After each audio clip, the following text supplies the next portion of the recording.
Hello guys, मेरा नाम है अक्षत और आज हम पढ़ने वाले हैं class 8 maths NCERT introduction chapter 2 linear equations in one variable. Guys chapter शुरू करते हैं। तो सबसे पहले हमारे पास यहाँ चैप्टर में जानने के लिए ये है, हमें नाम से ही पता चल रहा है कि linear equations in one variable. मतलब ये चैप्टर डायरेक्टली और इनडायरेक्टली इक्वेशंस के ऊपर है। तो सबसे पहले इक्वेशंस की मीनिंग क्या होती है। इक्वेशन मतलब कंपैरिजन करना। इक्वेशन का मतलब क्या होता है, is equals to comparison. Equation मतलब कंपैरिजन करना दो चीज़ों के बीच में। मतलब कि जैसे 2x + 5 = 10, मतलब इन दोनों को अगर हम जोड़ेंगे तो ये 10 हो जाएगा। तो इन दोनों के बीच में क्या बता रहा है, कंपैरिजन बता रहा है। ठीक है, इन दोनों के बीच में क्या बता रहा है, कंपैरिजन। तो मेरी हाइट मेरे ब्रदर के हाइट के जितनी है। मेरी हाइट जैसे समझो 150 सेंटीमीटर्स है, ठीक है। तो मेरे ब्रदर की हाइट 150 सेंटीमीटर है। तो यहाँ पे बीच में क्या आ गया, इक्वल टू। मतलब ये इक्वेशन हो गई, इसमें इक्वल टू का साइन आ गया, इक्वल हो गई, कंपैरिजन होगा कि मेरी 150 सेंटीमीटर हाइट है तो मेरे ब्रदर की कितनी है, 150 centimetres. Okay, so this is here it is comparison. यहाँ पे क्या हो रहा है, कंपैरिजन हो रहा है। What we are doing comparison. This is main thing, the main meaning of equation. What is the main meaning? Equation means comparison.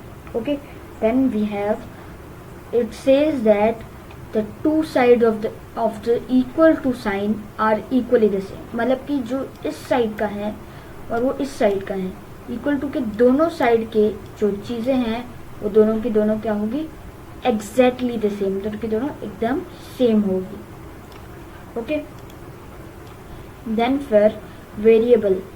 तो वेरिएबल क्या होता है, a quantity which is not have a value, which does not have a value और has no value.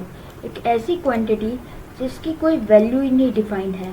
जैसे मेरे पास समझो 5 Apple है, 5 apples. उसकी अगर मैं ए एप्पल लिख दूँ तो मेरे पास क्वांटिटी डिफाइन नहीं है कि मेरे पास कितने एप्पल है, ए नंबर ऑफ एप्पल। तो मेरे पास डिफाइन नहीं है कि कितनी क्वांटिटी में है एप्पल्स। ओके, देन फिर 3x। तो 3x² = 4/5 + z। यहाँ पे z क्या हो गया, वेरिएबल हो गया।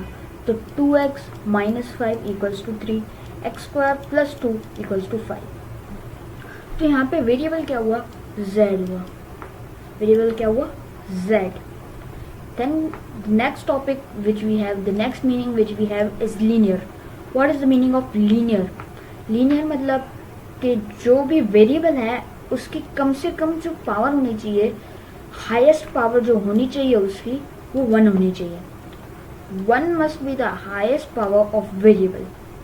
वेरिएबल की हाईएस्ट पावर क्या होनी चाहिए, 1। तब वो हुआ लीनियर इक्वेशन।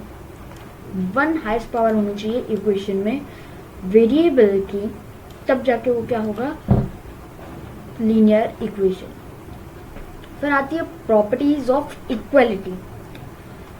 इस साइड का चीज़ और इस साइड की चीज़, दोनों को इक्वलिटी की प्रॉपर्टीज़ क्या है, दोनों की इक्वलिटी की प्रॉपर्टीज़ क्या है। सो सबसे पहले हम जो मेन टॉपिक था वो ये था कि लीनियर की मीनिंग क्या है, इन सब की मीनिंग क्या है। Next topic we have properties of equality. तो चलिए रीड करते हैं। Whatever we do on the left hand side of an equation, we must do on the right hand side of the equation. Main चीज़ क्या है, properties, main property क्या है equality की, कि हमें जो लेफ्ट हैंड साइड पे करेंगे, हम जो भी चीज़ लेफ्ट हैंड साइड पे करेंगे वही की वही चीज़ राइट हैंड साइड पे करेंगे। अगर मैंने यहाँ पे -5 किया तो मैं यहाँ पे भी -5 करूँगा। ओके, अगर मैंने LHS में -5 किया और लेफ्ट हैंड साइड में -5 किया तो मैं राइट हैंड साइड RHS में भी -5 करूँगा। तो यहाँ पे 2x + 5 = 10। तो अभी यहाँ पे हमने -5 कर दिया तो हम यहाँ पे भी क्या करेंगे, -5 कर देंगे। यहाँ पे -5 किया इसलिए हम यहाँ पे भी करेंगे। Then 2x = 5। तो 2x = 5, ये हमारा आ गया आंसर। माइनस करने के बाद देन 2x = 2 = 5/2। तो हमने क्या किया, 2x को 2 से डिवाइड किया और 5 को भी 2 से डिवाइड किया। मीन्स दोनों साइड अभी तक में क्या चल रही है, दोनों साइड, इस साइड हम जो कर रहे हैं वही का वही हम इस साइड भी कर रहे हैं, इसलिए दोनों साइड क्या बनी हुई है, इक्वलिटी बनी हुई है, इक्वलिटी। ओके, प्रॉपर्टी, ये मेन प्रॉपर्टी है कि जो RHS में करोगे वही LHS में करो और जो LHS में करोगे वही RHS में करो। तो फाइनली हमारा आंसर क्या आ गया, x equals to 2.5। So both sides of equation must be equal, what you do on one side do it on the other side as well. Main चीज क्या हुई कि बोथ साइड्स जो इक्वल की है वो सेम क्वांटिटी में होनी चाहिए और जो हम एक साइड करते हैं वही दूसरी साइड भी करना है। Okay, so I am just highlighting it is the main point in the properties of equality. ये मेन चीज है, तभी हम कोई भी इक्वेशन को अच्छे से आराम से सॉल्व कर पाएंगे। Main thing, okay, IMP। Moving on, we have an example. तो यहाँ पे 3/7 प्लस x इक्वल्स टू 17/7। यहाँ पे हमें क्वेश्चन दे दिया है कि 3/7 में अगर हम x को ऐड करते हैं तो यहाँ पे x की हाईएस्ट पावर क्या है, कुछ भी नहीं है, मतलब हाईएस्ट पावर क्या हुई, 1। तो हमारा यही लीनियर इक्वेशन बन गया, क्योंकि x की जो हायर पावर होनी चाहिए, वेरिएबल की हाईएस्ट पावर होनी चाहिए, वो 1 होनी चाहिए। Okay, so 3/7 plus x equals to 17/7। तो 3/7 माइनस 3/7 प्लस x, 3/7 को 3/7 से माइनस कर दिया और 17/7 में हमने 3/7 को प्लस कर दिया। ओके, इक्वेशंस तो सबको सॉल्व करनी आती हैं। Then x equals 17 by minus 3/7. Okay, that was our next step. After that we have x equal 14/7. इस इक्वेशन को हमने सॉल्व कर दिया तो हमारे पास क्या आ गया, 14/7। सो यहाँ पे बीच में x plus 2, बीच में ये वाला हम टॉपिक 1 मिनट का ले लेते हैं, because it is also important in solving an equation. So अगर प्लस है तो इक्वल टू के इस साइड जाएगा तो माइनस हो जाएगा, और माइनस है इक्वल टू के इस साइड जाएगा राइट हैंड साइड तो प्लस हो जाएगा। ओके, देन मल्टीप्लाई है इक्वल टू के अपोजिट साइड जाएगा तो डिवीजन हो जाएगा, एंड डिवीजन है इक्वल्स टू के अपोजिट साइड जाएगा तो मल्टीप्लिकेशन हो जाएगा। ओके, इसलिए अभी हमने यहाँ पे सेम चीज़ें की हैं, हमने यहाँ पे ट्रांसपोजिंग मेथड किया है। ओके, इस मेथड को बोलते हैं ट्रांसपोजिंग, जिसमें पूरे को मूव करना होता है।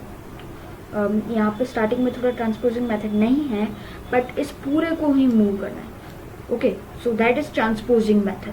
सो आगे ट्रांसपोजिंग मेथड भी है, ये वाला बोथ इक्वलिटी वाला मेथड है, दोनों साइड इक्वलिटी होनी चाहिए, इसमें ट्रांसपोजिंग मेथड है। ये वाला जो मेन काम आता है ना, ये जो है ये मेन इसमें आता है, इसमें भी आता है नो डाउट, इसमें आता होगा, मतलब मोस्ट ऑफ तो नहीं आता है, क्योंकि हमें इधर से भी माइनस करना है, इधर से भी माइनस, इधर से भी प्लस करना है, इधर से भी प्लस, इसलिए इसमें मोस्ट ऑफ नहीं आता है। बट ये जो ट्रांसपोजिंग मेथड है ना, इसमें मेन आता है, ये ट्रांसपोजिंग मेथड में ये आता ही है। ओके, सो अब ट्रांसपोजिंग मेथड वाला देखते हैं। तो इसका आंसर हमने देख लिया कि इसका आंसर क्या आ गया, सारी चीज़ों को सॉल्व करने के बाद इसका आंसर आ गया 2। Then 3/7 plus x equals to 17/7। फिर से हमने सेम इक्वेशन पकड़ ली, x इक्वल्स 17/7 माइनस 3/7 प्लस 3/7 को हमने डायरेक्टली इधर मूव कर लिया, क्या होगा माइनस 3/7। तो x इक्वल्स टू 14/7 हमारा डायरेक्ट आंसर आ गया। 7 1 7, 7 2 14, हमारा आंसर क्या आ गया, x equals 2। Okay, x equals 2 is our answer, and this is the transposing method. Then after that we consecutive numbers। तो अब हमारे पास है consecutive numbers। consecutive numbers क्या होते हैं, तो वो numbers जो line by line आते हैं, जैसे 1 के बाद 2 3 4 5 6, ये क्या लाइन बाय लाइन आ रहे हैं, बीच में कोई एक्स्ट्रा नंबर की गैप नहीं छूट रही है, तो that are known as consecutive numbers। So 3 consecutive numbers, यहाँ पे क्वेश्चन दिया है 3 consecutive integers when multiplied by 2 3 and 4 respectively total add up to 74, find the numbers। तो जब 3 कंसेक्यूटिव इंटीजर्स को मल्टीप्लाई किया जाता है 2, 3 और 4 से, तो उनका टोटल जो एडिशन आता है वो 74 है। तो नंबर्स क्या हैं? So let the 3 integers be x y z. तीनों इंटीजर्स को हमने सपोज कर लिया एक्स वाई जेड, यहाँ पे माइनस है, तो -2x plus 3y plus 4z। Okay, -2x plus 3y plus 4z equals to 74। ये हमने इक्वेशन बना ली। So consecutive numbers are the form of the form x plus 1 x plus 2। Consecutive numbers का फॉर्म क्या होगा? ये थोड़ी सी गलत हो जाएगी इक्वेशन, क्योंकि कंसेक्यूटिव नंबर्स का फॉर्म क्या होगा? x plus 1 x plus 2। Okay, so let the smallest number be x. The next two consecutive numbers are x plus 1 x plus 2. Okay, what are the next two consecutive numbers? The next two consecutive numbers are x plus 1 and x plus 2. So guys, मैंने यहाँ पे थोड़ा आपको confusion करने के लिए इस वाली इक्वेशन को लिख दिया है, but this is not true. The real equation is this. Okay, so जल्दी से पहले सब कुछ इरेज कर देते हैं। Let the smallest number be x. तो हमारा स्मॉलेस्ट नंबर क्या है? एक्स हो गया। The next two consecutive numbers are x plus 1 x plus 2। ये हमने पढ़ लिया। तो एक्स यहाँ पे लिख देते हैं into 2, x plus 1 into 3 plus x plus 2 into 4 equals to 74। Okay, so जल्दी से इसको इक्वेशन के फॉर्म में भी लिख देते हैं। तो 2x plus 3x plus 1 plus 4x plus 2 equals to 74। तो फिर 2x plus 3 into x plus 3 into 1, इसको इसके साथ, इसको इसके साथ, इसको इसके साथ, इसको इसके साथ। Okay, 4 into x plus 4 into 2 equals to 74। 2x plus 3x plus 3 plus 4x plus 8 equals to 74। तो इस वाले इक्वेशन को सॉल्व करने के बाद हमें ये आंसर मिलता है। फिर 9x plus 11 equals to 74। 9x equals to 74, plus की जगह माइनस हो गया तो -11। Then 9x equals to 16. X equals to 63 by 9, which is known as 7. 9 1s are 9, 9 7s are 63. Okay, so यहाँ पे हमारी equation solve हो गई, and we know that the now answer is 7. So the three consecutive numbers are 7, 7, and then 7 क्या है? X है, ठीक है, 7 is X. Next consecutive number क्या था? X plus 1. 7 plus 1 equals 8. Okay, 7 plus 1 8 होता है। Then x plus 2। Okay, x plus 2। So 7 plus 2, 7 plus 1 8, 7 plus 2 equals 9. So the three consecutive numbers are respectively are 7, 8 and 9. Okay, now that you are too much intelligent and you now want to know what is verification of this. Just joking. So अभी हमें ये जानना है कि इसका verification कैसे किया जाता है। सो वेरिफिकेशन करने के लिए सबसे पहले 2x plus 3 x plus 1 plus 4 x plus 2 equals to 74 हम हमारी पुरानी वाली इक्वेशंस फिर से लिख लेंगे, एंड फिर उनके नंबर्स को उनके रिस्पेक्टिव जगह पे लिख देंगे। जैसे x की जगह 7 लिख देंगे, x की जगह 8 लिख देंगे, और यहाँ पे x की जगह 7 लिख के प्लस 2 प्लस 1 कर देंगे। सो हमारा क्या आ जाएगा? 2 into 7 3 plus 3 into 8 plus 4 into 9 equals to 74। 14 plus 24 plus 36 equals to 74। Therefore x LHS equals to RHS है।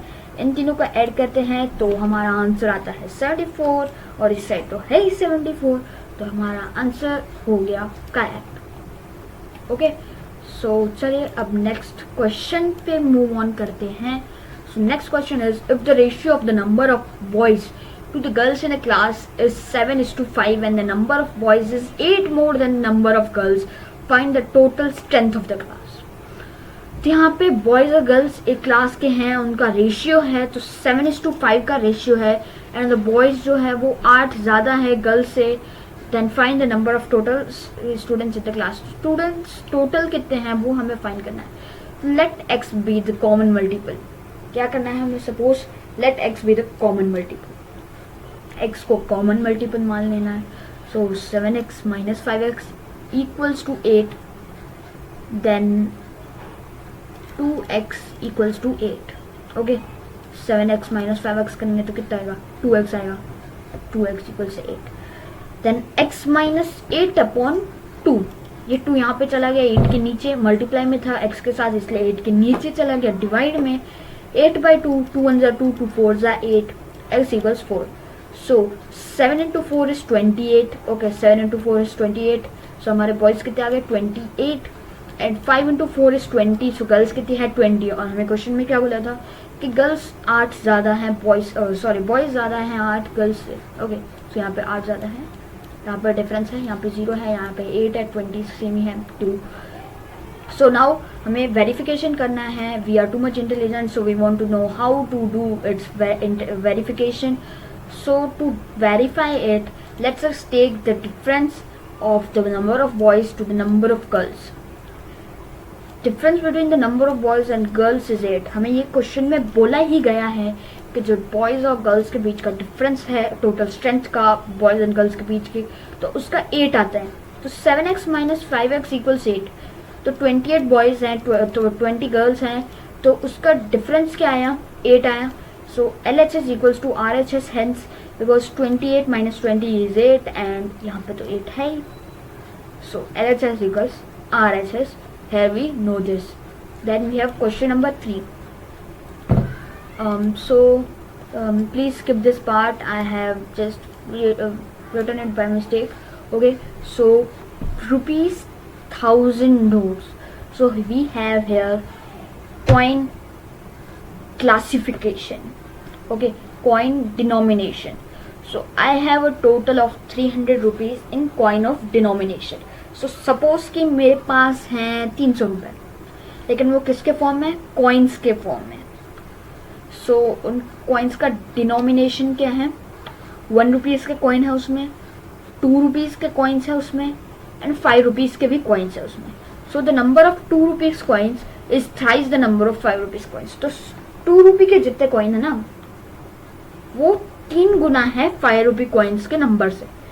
Total 160 number. सो टोटल कितना है, 160। How many coins of each denomination with में, तो कितने डिनोमिनेशन के कौन सा जो कॉइन है वो है, तो ये हमें यहाँ पे बताना है।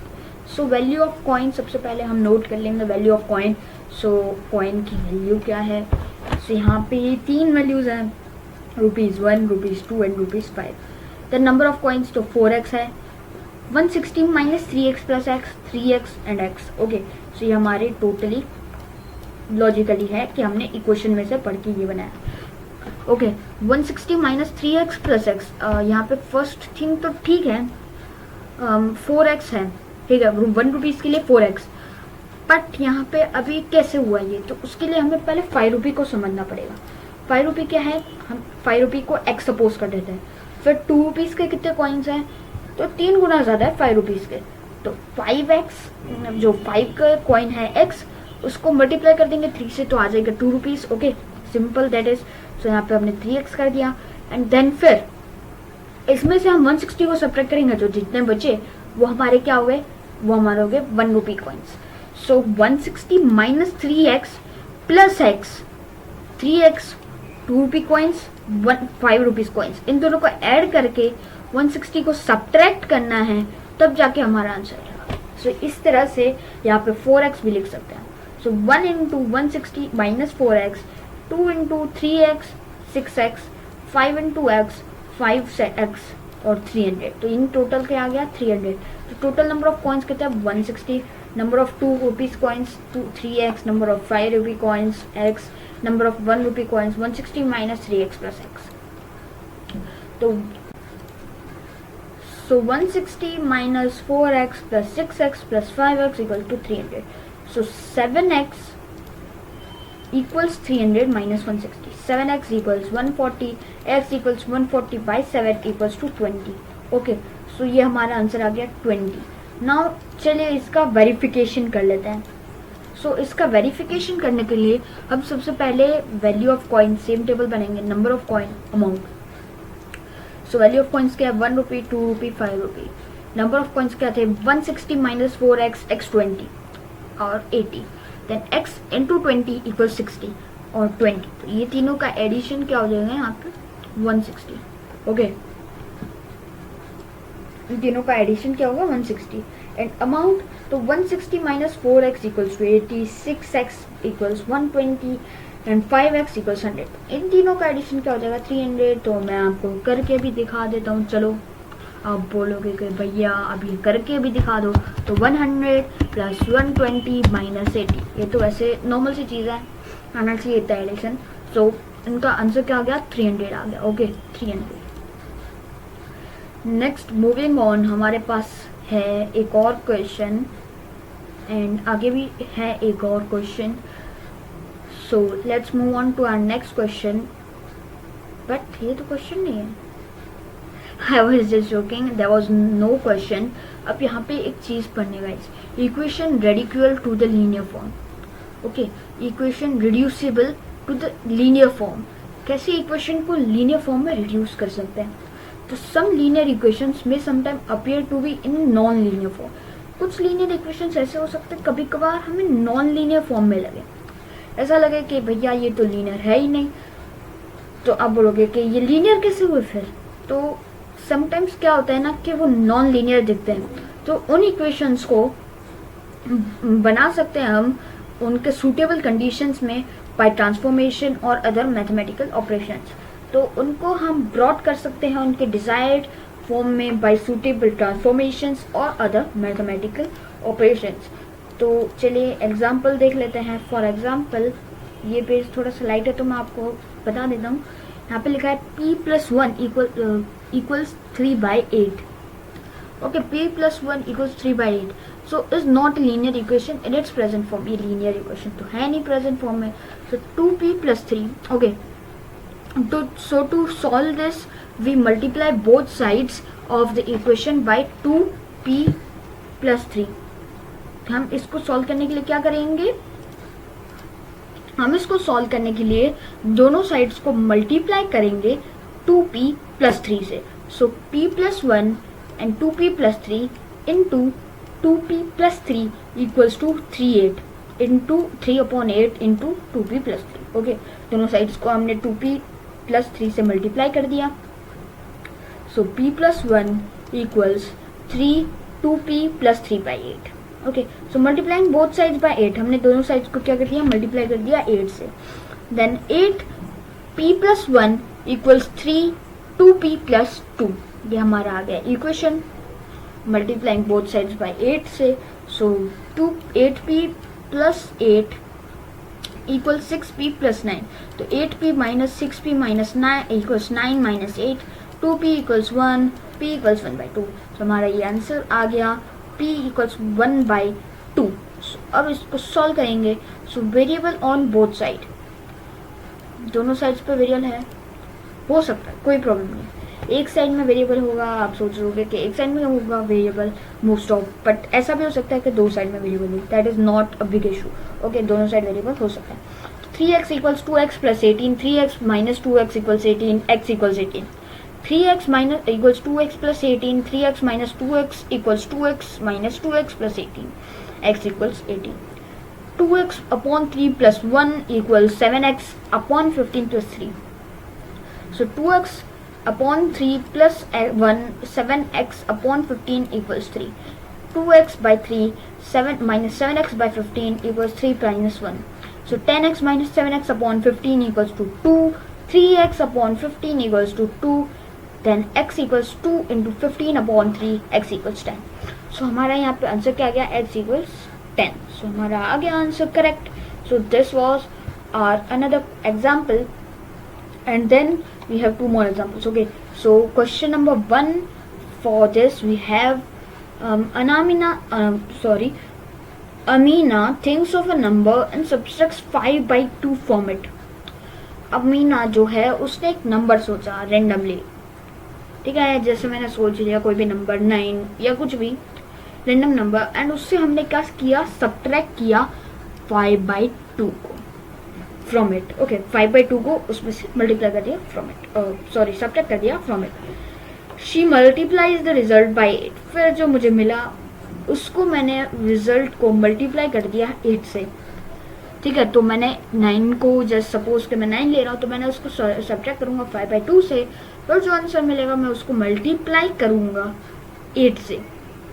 The result now obtain is 3 times the same number. She thought of what is the number. तो अब जो उसने जो आंसर आया है उसके पास वो 3 टाइम्स है ओरिजिनल नंबर से, तो उसका नंबर क्या है?